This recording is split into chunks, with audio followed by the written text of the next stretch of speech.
Dramatic scenes at the resumed trial of Nnamdi Kanu, leader of the separatist movement IPOB. Many of his supporters had besieged the Federal High Court premises in Abuja in their numbers to witness Kanu's trial, but were unable to see him amidst harassment by security officers. Police just come from nowhere that we are distracting their attention, we are making noise, that we should leave the environment, or else he will do us one or two things. We thought he was joking, and he now left and still came back when they were intervening us. The next thing, he removed a pistol that he wanted to shut one of us down. We will be doing it. For the fact our leader is here, we'll be doing it. Even though they are threatening to kill us, that means we are all of us are ready to die. Many journalists eager to report the trial were also excluded, with only a few lawyers allowed to gain access into the courtroom. This led to a protest by some legal practitioners. I was sent from Aba to come and represent Igbo lawyers' interest in this matter. And now I came to say today I have to come very early this morning.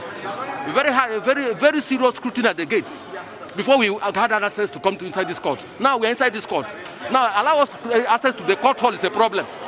Why? We are lawyers. With the court now ready for the day's proceedings, Kanu's arraignment could not fully begin because the Department of State Service failed to physically produce him in court. The prosecution cited logistics failure and the annual vacation by court judges, which begins today, as excuses. The prosecutor then requested an adjournment. After hearing from both parties, Justice Binta Yaku then gave 3 orders, which is that the trial cannot continue unless Nnamdi Kanu is provided physically in court, that she cannot act as a vacation judge unless the prosecution seeks permission from the Chief Judge of the Federal High Court mandating her to do so, and that Nnamdi Kanu must be allowed to have access to his lawyers twice a week. The Nnamdi Kanu we are talking about today is person that was abducted in Kenya on July 19th, on June 19, 2021, then tortured, subjected to all forms of inhuman treatment and degradation, inflicted with grievous bodily harms,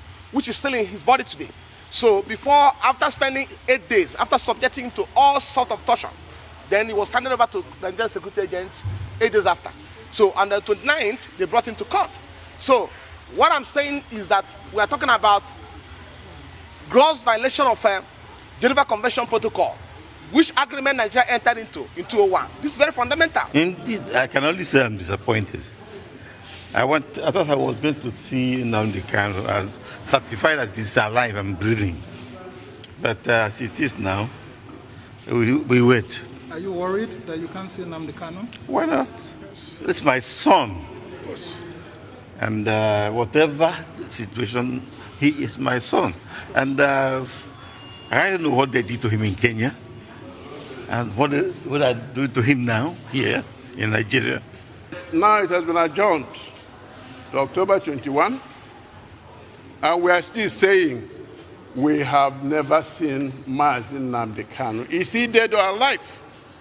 We want to know, where are his people? Let me tell you something. You may think a man is stupid, but if anything happens to him, those who own him will simply come out to say what happened to our son. It was a tough say for the court officials and security men as supporters of the IPOB leader later besieged the court gate after the departure of the DSS and other security agencies, singing praises of their detained leader.